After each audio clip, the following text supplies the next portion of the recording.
Why do I see your screen, Monique? Am I gonna see that? Well, I'm gonna hit this countdown button. Oh. And then once the countdown, I'm the one who starts the show. Yes, Okay. but let me make Monique, I noticed. I don't look too shiny, do I? My sister told me watch out for being too shiny. Let me make sure we are, because I don't see it on my screen. Oh, so 30 seconds.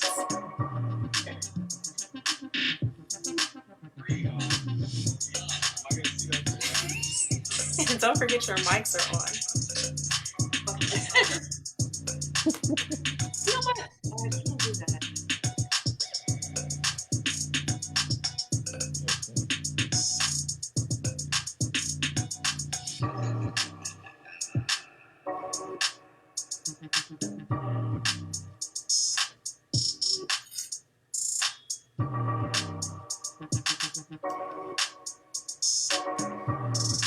Welcome everyone to Wind Down Wednesday. Aisha Lee, are you all there? Yes, yes I am. Very present. What's going on? Happy Hump Day. Yes. Definitely. Halfway through the week.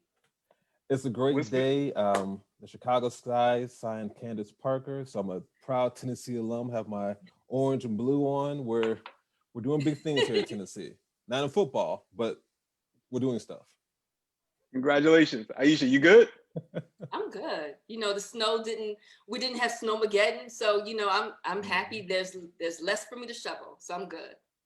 This is our premiere show. Are you all excited? NABJ Chicago, Wind Down Wednesday. I am. This is exciting. I'm glad we're getting a chance to really talk about the issues, and who better to do it with? Exactly. I'll start with just introducing myself. I'm Will Jones. I'm a board member for NABJ Chicago chapter. I've been on the board for several years. During the day, I'm a reporter for Channel 7. I'm the race and culture reporter. I just started a couple of weeks ago, so it's a new role for me. So I don't have to stand outside in the cold and cover the snow anymore. Lee, tell us a little bit about. Please. Oh yeah, my bad. Aisha. Oh, I am also a board member for NABJ Chicago chapter. This is my first term, and I currently work as a digital content producer for Chicago's #1 news station, WBBM News Radio.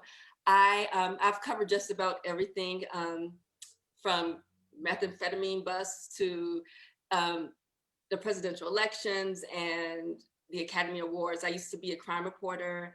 I've covered commercial real estate. I've covered a lot of different topics, but I'm glad to be back home in my hometown, Chicago, and to be here with all of you. Lee, your turn. You're up. So I'm Lee Edwards. I'm the Vice President of Digital for National Association of Black Journalists Chicago chapter. This is my first term doing it. I'm so happy with all the efforts that everyone's been doing with social media. It's been fun. Throughout the day, I am the managing program coordinator for The Real Shy. It's a learning newsroom program of Free Spirit Media, where we're working with young adults ages 18 and 25 to prepare them for the creative workforce that's all communication. And we're working on stories that affect both the South and West sides of Chicago, telling stories that aren't usually on the news. All right, let's talk about how this all came about. How did Wind Down Wednesday come about? I just know we were on the phone discussing other projects for NABJ, and then we would talk about that project, and then 2 hours later, we're still talking about other things in the world. And I really like our chemistry. So I thought it would be good for us to have a show. Mm-hmm. Yes. I'll have to give a quick. Oh, go ahead, Aisha. I'm sorry. No, so I think we all knew that something like this needed to take place. We weren't, sure if it was going to be an audio podcast, or if we should do something that was video related like this. But I think we all knew that something like this needed to happen, And like Will just said, we all have great chemistry with one another. So why not? You know. And we're Definitely. live on Facebook. We initially tried to do Instagram, and we did some test runs a couple days ago, and we decided that we couldn't go that route. We didn't want to have any versus type trouble. And this kind of feels like a versus. I was gonna bring my some of my best stories to compete with you all. I just wanted to be not Teddy Riley. As long as I wasn't Teddy Riley in this space, we were good to go. Right. Did you all see the verses with Keisha Cole and Ashanti? I know I'm going on a tangent now. No, I did not. Wasn't it like during the day or something? No, it was like, I think it was 7 o'clock. It was postponed like two times. Twice. Yeah. Yeah. Ashanti had COVID, then they had another reason, and then they were able to do it. And Keisha Cole showed up like an hour late, hour and a half late, and she showed up with a little attitude. But see, I'm not a fan of Keisha Cole, so it didn't sort of appeal to me, or Ashanti for that matter. Like it's. I did watch the. What'd you say, Lee?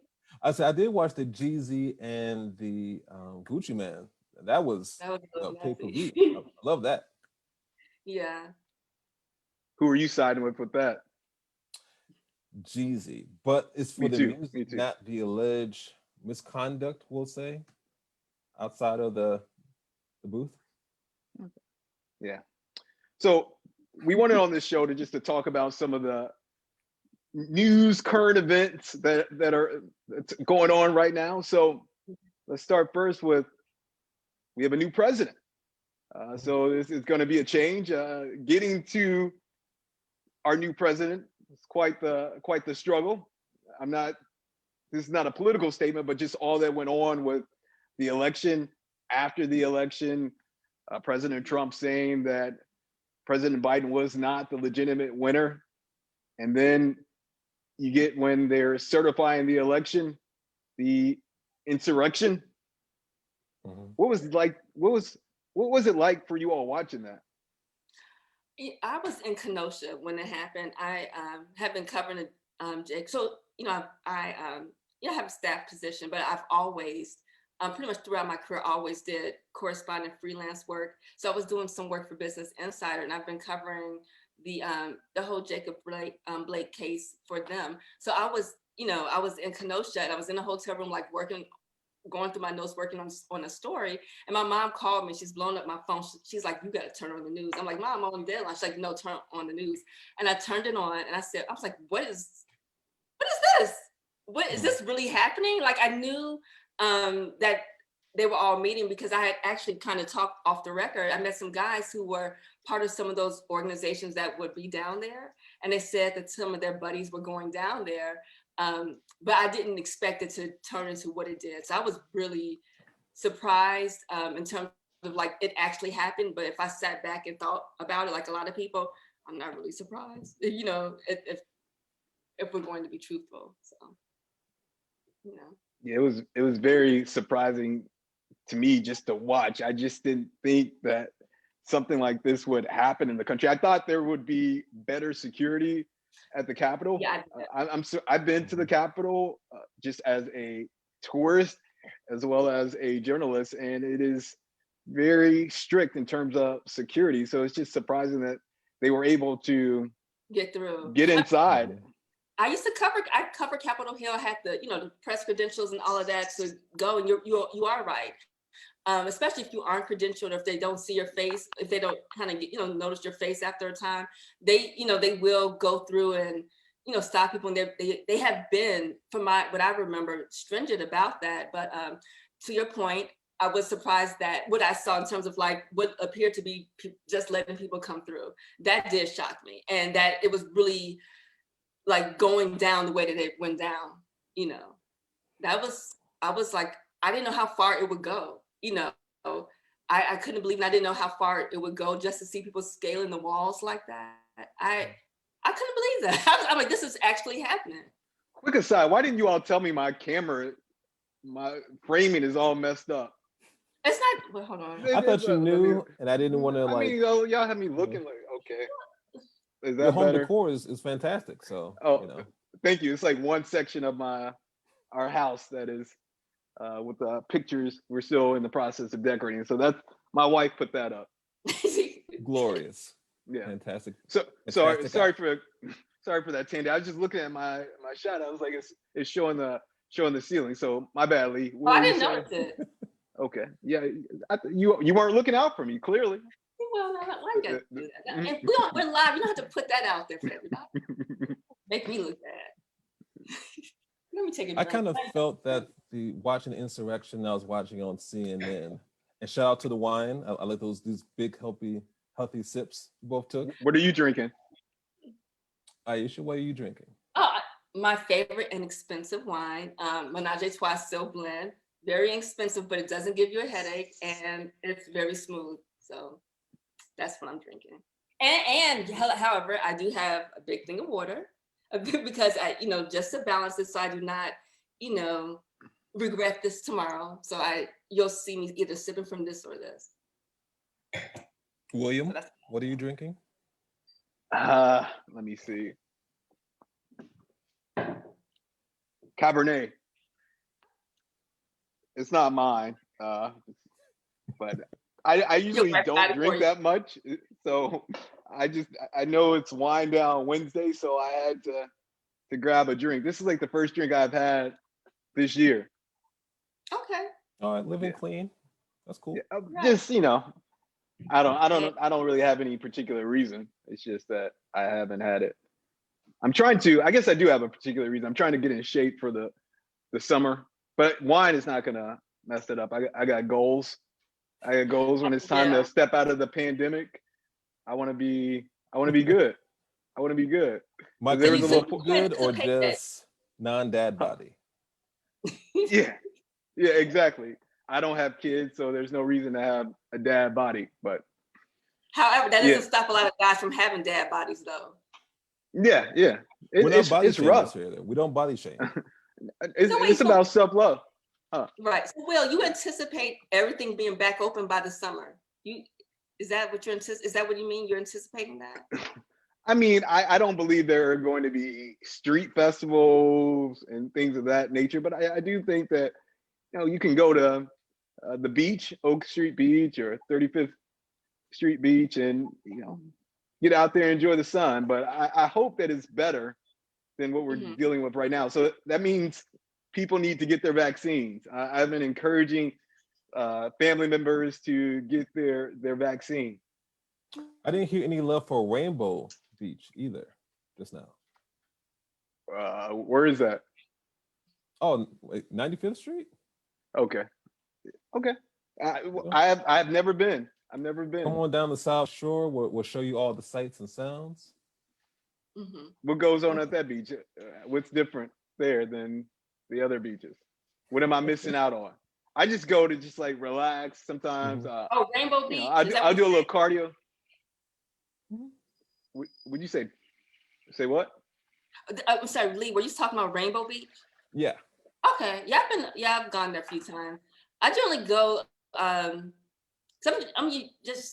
like to walk along the lake and all of that, run or whatever. So I'm in the 39th, 31st Street, sometimes 47th, 55th. Like sometimes there are events in Rainbow that we may go to, but I'm generally in that area in terms of like just getting my, getting things fine-tuned, because Will said the summer, summer's going to be here soon, so have to look good.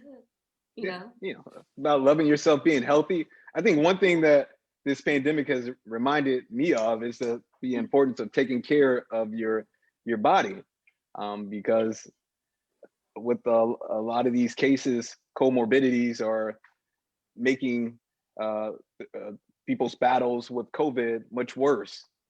Right. So that's something that I think everyone should be mindful of, about how to eat properly, go to the doctor when you're having some problems, some health issues. Or just honor your regular checkups. Sometimes people may let it slide. Just honor your regular checkups. And I think pay attention to your bodies, because I think a lot of people, sometimes, people think it sounds woo-woo when you talk about paying attention to your body and what to do and what not to do, but your body will often tell you, what's up. And so I'm not here to preach, but I'm just saying, just Preach. pay attention.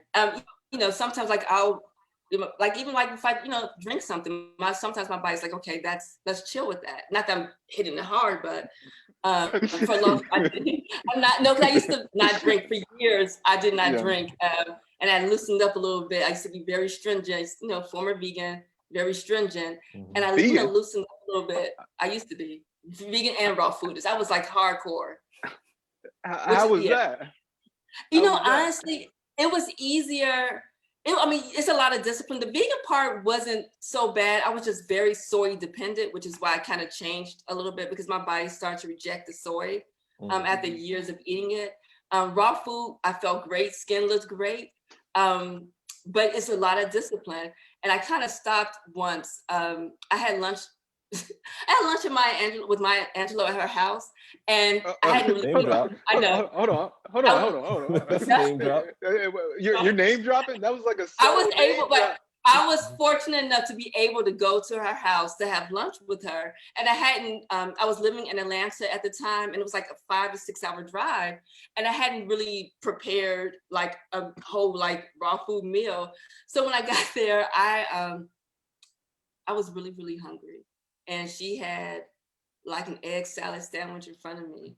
And I was, I gave in, I gave in. So I did, I gave in. And then I know. Salad sandwich. Hold on. Egg salad. Hold on, you saying Maya Angelou, I don't care about the vegan, so how did you get invited to her house? She hit you up on Facebook? That's exactly what happened. She's like, girl, look, I heard, I like this poem you did. I want to help you fine tune your stuff. I like some of your story. Come on. No, that's not what happened. At the time I was working on the piece for Essence magazine, and I had met up with, I met Nikki Giovanni here in Chicago. I thought you were about to say Nicki Minaj. Like, yeah. So Nikki Minaj had to hook up with Maya, and so she's the one who introduced us. No, it was Nikki Giovanni. I had met her at there was a play. I can't remember, but there was a play, and I met Tyler her. Perry. Was it Tyler Perry's play? It was Tyler Perry's play. And it was Oscar. I think it was about Oscar. And part of my memory is usually tighter than this, but there was a play, I think, about Oscar Brown Jr. And she was there, and I met her, and we talked about, because I go out places like, you all are journalists. You know how you go somewhere, you get an idea about a story. And so I had pitched a story to Essence about this event that Dr. Maya and Nikki. She doesn't like being called by Dr. her first name. I was warned about that. I was warned, do not, Dr. Maya. That she Toni Morrison's son had passed, and she was feeling, she was still grieving him. So Nikki Giovanni and Maya Angelou wanted to throw some love around her, and so they decided to host this event to honor her. But it really honored kind of all three of them. But that's how I was invited to go to Dr. Maya's house and interview her there when she was living in Winston-Salem. Yeah, Winston-Salem. So what year was this? This was 2012. Okay. So when you're over her house, does she speak like she's a poet? I mean, I don't know how, and her tone. Here is some potato salad too. I don't. No. She was really real relaxed, really very chill. I was warned, just to make sure I call her Dr. Maya or Dr. Angelou, and also just to make she didn't like you being sorry, even if you were feeling like this, and you can't be like that around her. So not saying that you have to fake the funk, but she wanted you to have some type of higher self-esteem or whatever about yourself. So I was warned, if I was feeling like this, don't present like that. Just to, she didn't like being around that. But she was really good. It was funny. I would say this much, because she had the whole spread out. What I do remember is that when she and Nikki wanted to talk to about something privately. And so she sent me away, how the older folks, the elders would send the kids away. she sent me away, like, go look around the house while she talked to her. But no, it was a great experience. I love her work. Some of her story I relate to. So it was, I always wanted to, I've seen her speak before when I was younger, but I had never really had the opportunity to sit down and talk with her until then. Mm-hmm. And did you all keep in touch afterwards?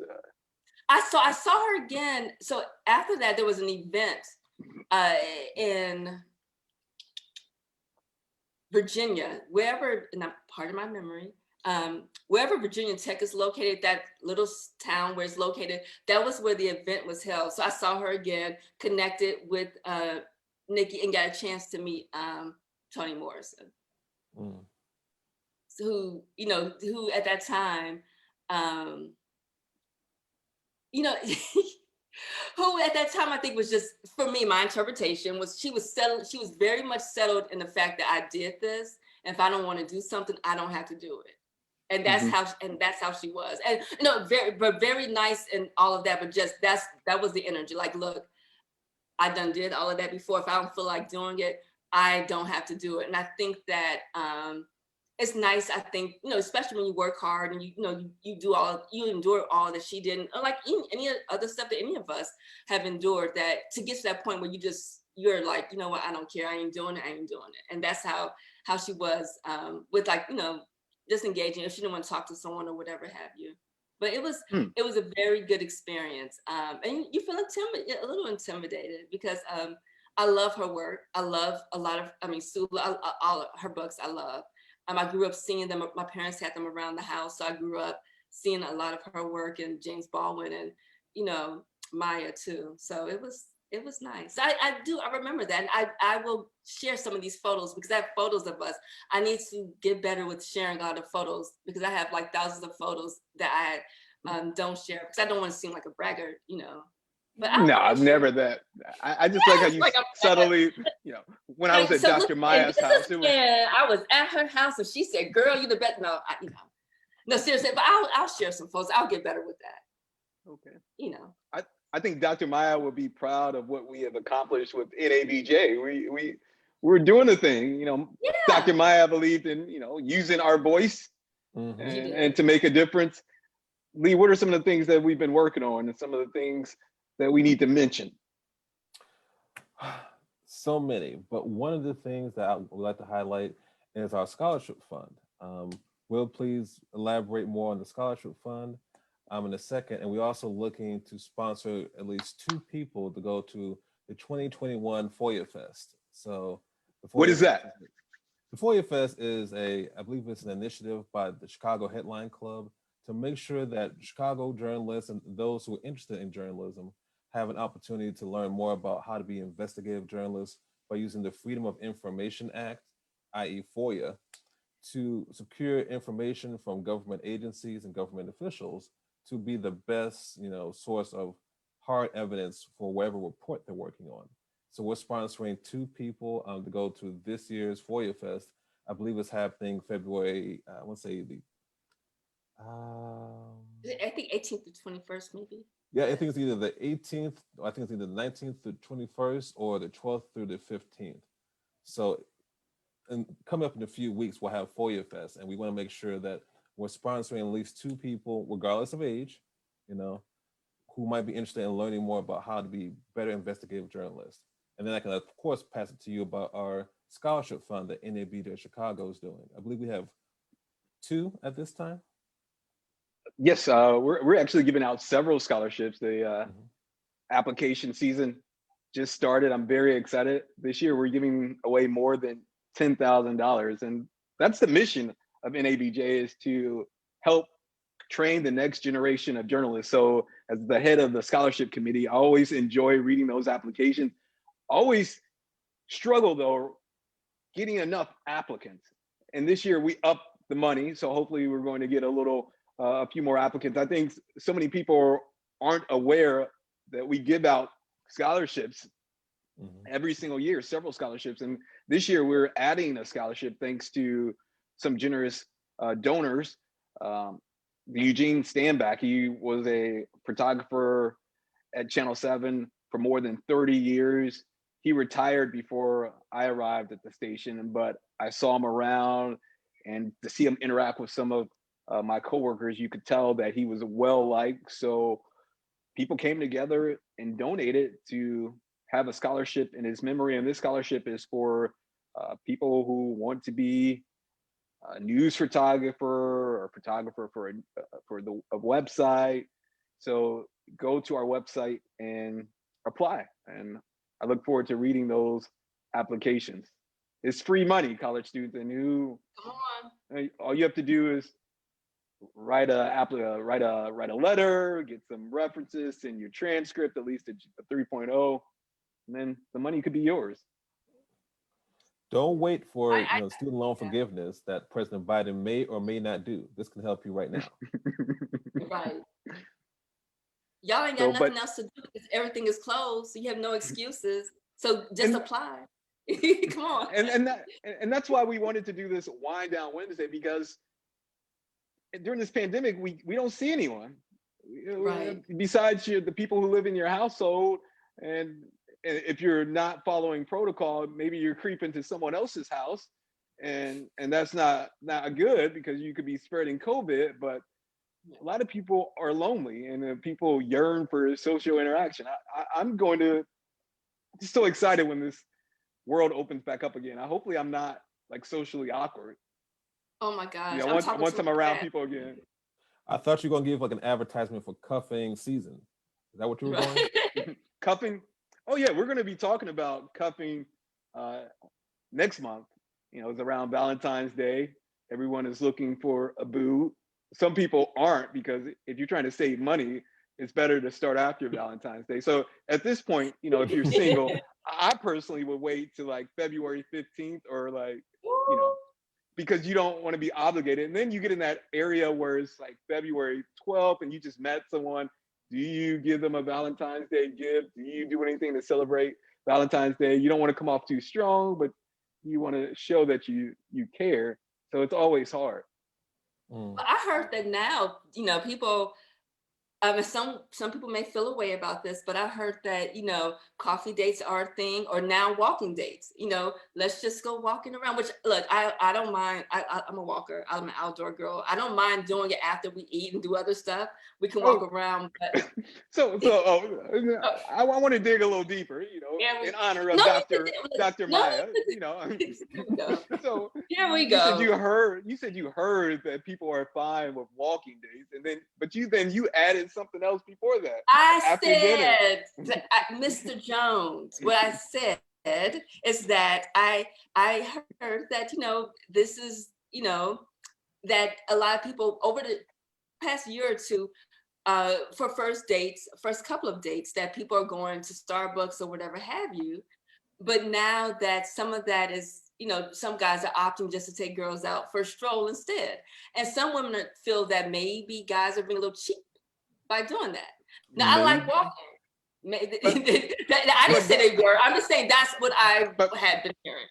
But mind you, we just opened back up in terms of indoor dining. So do you want someone to grab takeout and then walk you to your car and you all eat it in your car together and then go for a walk? So how's that supposed to work? People have done that too. Also, kind of snowy outside as well. I mean, Jill Scott's like, let's take a long walk. Sounds cute, but when it's 30 degrees outside and it's like a foot of snow, not as much. It's a little hard, and ice. But I'm sure it doesn't stop some people. I'm just saying what I had been hearing.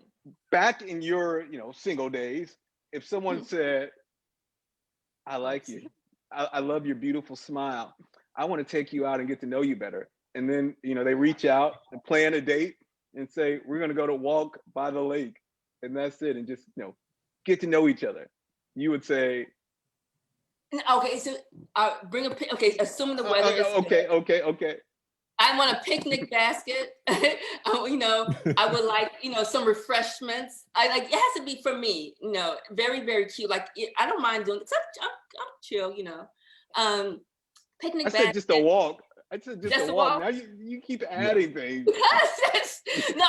Given the time that we're living in, if is that a date or just like is this the pre-date? No, What's it's a a date. pre-date? That's it. A pre-date, Lee, pre-date?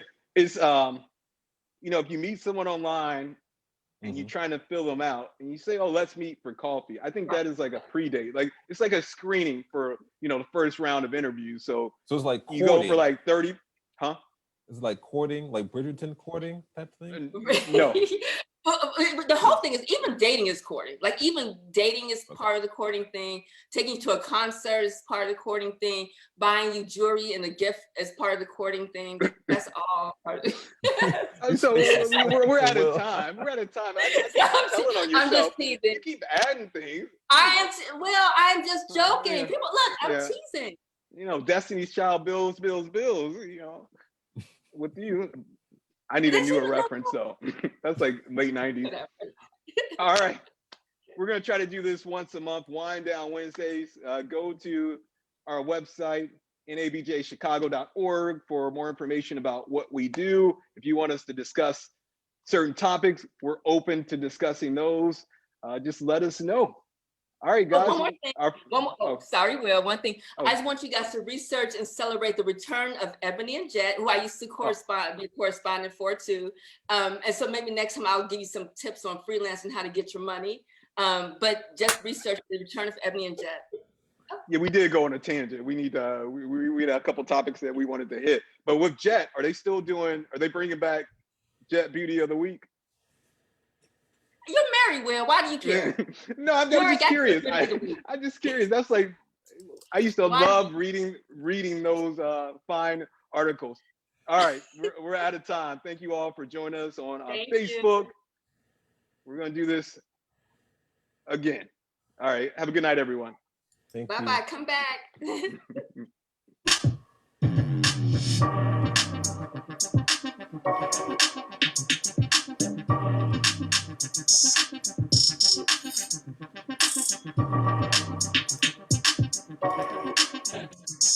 you.